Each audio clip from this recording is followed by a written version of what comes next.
Well, good morning, and thank you very, very much for that lovely, warm welcome.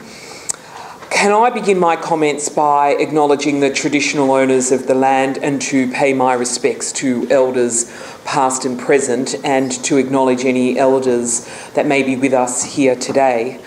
And we've got many giants in this room today, giants of human dignity and public health and connected and supportive community.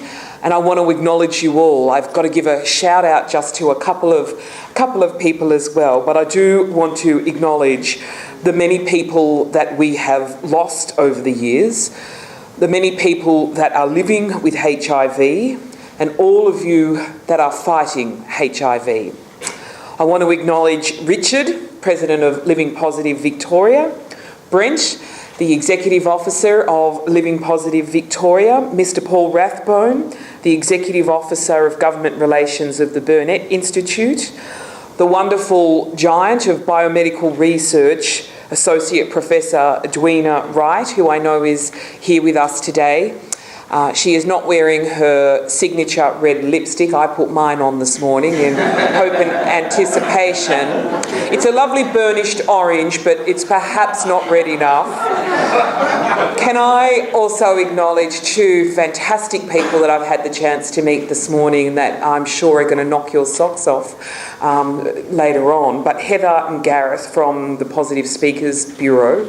And what a gift it is for people to come and share their personal story. So can I acknowledge their generosity and express my appreciation to them personally for what it is that they're going to do for all of us today. My parliamentary colleagues that are also here, Fiona Patton and Sam Hibbins, can I acknowledge their attendance and their support as well. And I really would like to thank Living Positive for inviting me here to speak today, and the Burnet Institute for hosting this incredibly important occasion. I'm really honoured to be able to launch World AIDS Day for 2016. And it is a global health event that raises awareness in the community about HIV and AIDS. And it's not only just a day for us to show support for people living with HIV and to honour all of those that we've lost. World AIDS Day encourages all Australians to be aware of HIV, to remind us that we need to work together to take action to reduce transmission, and to ensure that people living with HIV can fully participate in the life of the community free from stigma and discrimination. And this year, as has already been outlined, our World AIDS Day theme is HIV is still here and it's on the move. And HIV is still with us. We still have, we know, around 7,400 people with HIV living in Victoria. And thanks to the tireless work of scientists and clinicians, and most importantly, affected communities, AIDS as an individual and public health issue in Victoria has essentially been eliminated. And today, in most cases, it can be prevented by early access to support and treatment.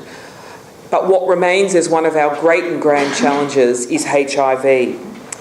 HIV prevention is the key to achieving virtual elimination of new HIV transmissions by 2020, a goal that all Australian health ministers have committed to.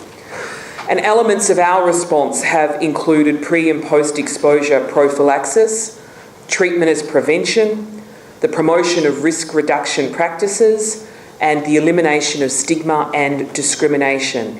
And earlier this year, I was really delighted to be part of the launch of the Double Happiness campaign, an initiative of Living Positive Victoria and the PrEP Accord partners. And it's an initiative that focuses on improving community-level understanding of both PrEP and treatment as prevention.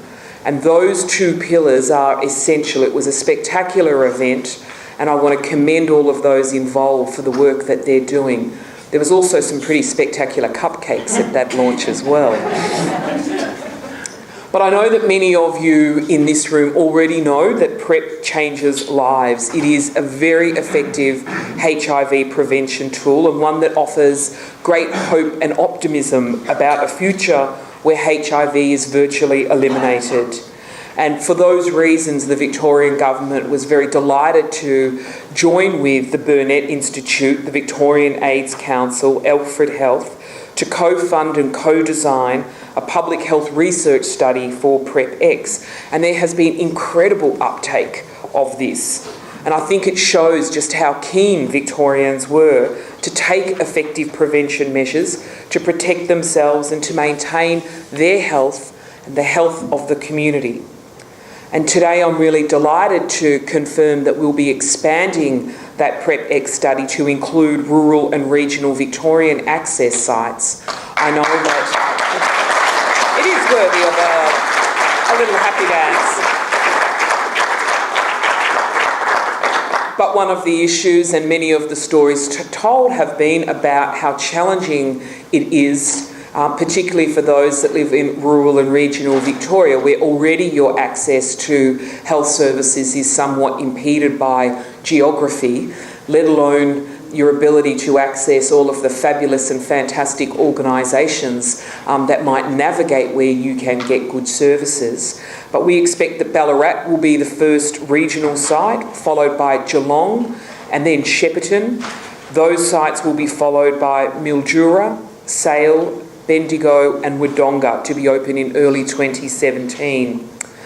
We'll also be continuing the work to provide medical practitioners with information about PrEP. And last August, the department released Victorian guidance on PrEP. And we're the second jurisdiction in Australia to produce that guidance.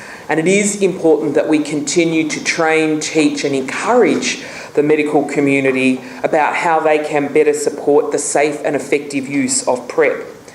And we did all welcome the TGA listing to approve Truvada for PrEP use, but we've got to make sure that we get scale and scope, and we will only do that when we get a PBS listing, because that is when we will be able to truly run and get the scale and ensure that access is affordable and accessible to all. In addition to the PrEP armoury, we have treatment as prevention, and the evidence is really mounting that treatment as prevention is effective in preventing HIV transmission. Research like the International Partner Study shows us that when a person's HIV viral load is undetectable, the risk of ongoing transmission is effectively zero. The value of this in terms of HIV prevention cannot be overstated. And that's why it's so important when people are diagnosed with HIV that they are linked to treatment and care as soon as possible. Which brings me to some media reports that you might have seen in recent months pointing out that HIV rates in Victoria have gone up this year. And while that is true, our data suggests that that rise is largely due to more people being tested, which is good news. And by testing more people, we can make sure that the people who need and want care are able to get that as quickly as possible. But we've got to keep investing in making sure that our testing services are where community need them, that they're effectively funded, and that we're able to reach for the stars on many of these programs that are showing us how successful that they are. We've also put support to Melbourne Sexual Health Centre to develop the Express Test and Go and HIV prevention clinics to increase testing by 3,000 tests a year. But we've got more to do.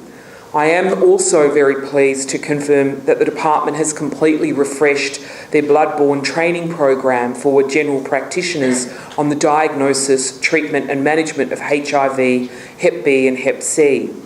And to support this, the government will fund Northwestern Primary Healthcare Network and their consortium partners to deliver the Victorian HIV and Hepatitis Integrated Training and Learning Program. We like acronyms in health, so this one is called VITAL with a double H. But it will deliver training and education program for general practitioners, but also provide certification for practitioners who prescribe Section 100 drugs for Hep B and for HIV. This is particularly important, and Vital's work will again be particularly important for rural and regional Victorians. We will map where we have access to these sorts of resources and where the gaps will be. We will build a network of certified practitioners to improve access to sexual health and viral hepatitis screening, treatment and care. It is absolutely important that we do not forget the infrastructure, the medical support, the testing and the need for cultural change in rural and regional Victoria. And so I'm very delighted that we're able to make that commitment today. Since I became the Health Minister 2 years ago, it has been a gift to be able to meet and listen and learn from people who are living with HIV. And as I said, I'm looking forward to the two speakers today, Gareth and Heather. And I was very, very moved by the stories that we heard from the speakers last year, because it's not just the stories of their resilience, but again, it's got to be something that puts very firmly in the bottom of your gut your commitment to be able to challenge stigma and discrimination. And undoubtedly, eliminating that stigma and discrimination is an ongoing challenge, and one that we should never take for granted, because we sometimes tend to hang out with the converted. We've got to be able to reach out to the non-converted, whether that's in the medical community or the general public. And today is a really important platform for us to firm our resolve to that end. I also think that today is one of those days that we do need to create space, and I know that there will be events later on today for people to be able to have some time to reflect upon people that have loved and lost, for people that have had to carry suppressed grief about those matters, for people that have suffered in silence with stigma, for people that have not been able to find a place where they can be safe and open and honest about what their journey has been like and what they would like their journey to be. But we like to think of ourselves as a pretty evolved community here in Victoria, but we still have great pockets of resistance when it comes to stigma and discrimination. But ultimately, I think the story of this community and the story of people being able to open their minds and hearts is one that should give us optimism, but we can never afford to stop working to that end. And it is through the power of personal stories that I do think that we change hearts and minds. So we've got to keep telling them, we've got to keep supporting people, and we've got to also acknowledge that sometimes there is a burden on the community in order to have to continue to make a case that is essentially about the inherent dignity of all human beings again and again and again.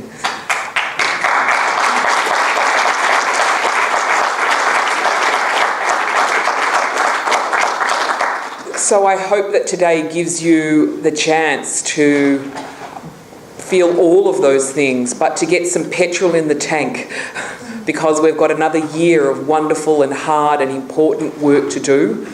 But it is work that is essentially work that will change the community and change the world and change the medical community. But keep focused, keep supporting each other, but be kind to yourselves on those days when it feels just all too overwhelming, because the sun will come up again, and there are so many people that desperately want this movement, our movement, to succeed. Thank you very much for inviting me here.